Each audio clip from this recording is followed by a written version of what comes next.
पर जी जब हमें गुस्सा आता है, ईर्ष्या होती है या मन दुखी होता है तो सबसे पहले मन में नकारात्मक विचार क्यों? नहीं, हमें पहले बताओ गुस्सा क्यों आता है।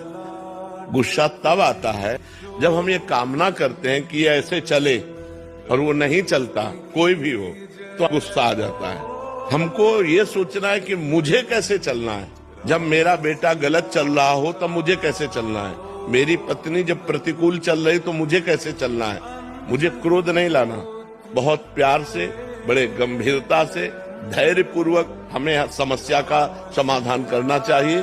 क्रोध से समस्या बढ़ती है, ना कि समस्या का समाधान होता है। जब हम गुस्सा करते हैं तब हमारे द्वारा कुछ ऐसा हो जाता है जिससे समाधान होने की जगह और हम फैल जाते हैं, प्रपंच में फंस जाते हैं। तो मुझे लगता है उस समय नाम जप करके हमको अपने अंदर की सोच को ठीक करनी होगी।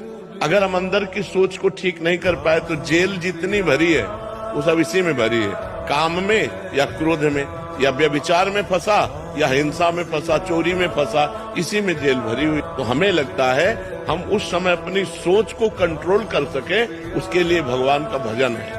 भगवान के भजन में बहुत बड़ी सामर्थ्य है और सामने वाले का परिवर्तन क्रोध से नहीं होता, हमारी नम्रता और विनम्रता और सहनशीलता से होता है। एक बार श्री स्वामी एकनाथ जी महाराज महाराष्ट्र के गंगा स्नान करने गए, तो स्नान करके लौट रहे थे तो ऊपर विधर्मी का महल था, गली के ऊपर। उसने थूक दिया, देखा महात्मा का नहा के जा, तो ऊपर थूक दिया, ऊपर गिरा। वो फिर नहाने गए, वही गली थी, फिर लौटे, फिर थूक दिया। 100 बार थूका। वो 100 बार स्नान करके आए। जब 100 बार स्नान करके आए तो हार गया। वो नीचे उतर के आया और प्रणाम किया और कहा मुझे क्षमा कर दो। उनका क्यों भैया? बोले मैंने 100 बार आपके ऊपर थूका, अपराध किया। बोले नहीं, आपने बड़ी कृपा की।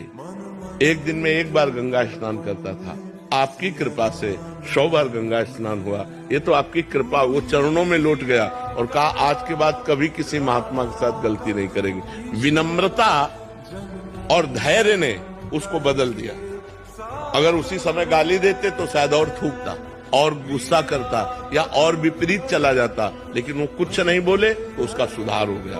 विनम्रता और धैर्य से यदि हम अपनी सोच को कंट्रोल में रखें तो हम किसी का भी सुधार कर सकते हैं। गुस्सा से सुधार नहीं होता, गुस्सा से और हानि हो जाती है। जैसे छोटे छोटे बालकों को आप बार बार प्रताड़ित करते रहे तो उनके अंदर आपके प्रति जो अश्रद्धा पैदा होगी, जब वो जवान होंगे तब वो आपका अनादर करेंगे कि ये बहुत दुष्ट हमारे साथ ऐसा ऐसा करता रहा। तो हमें लगता है बच्चों को प्यार से समझाने की कोशिश करें, दुलार से समझाने की कोशिश करें। ज्यादा क्रोध का प्रयोग ठीक नहीं है।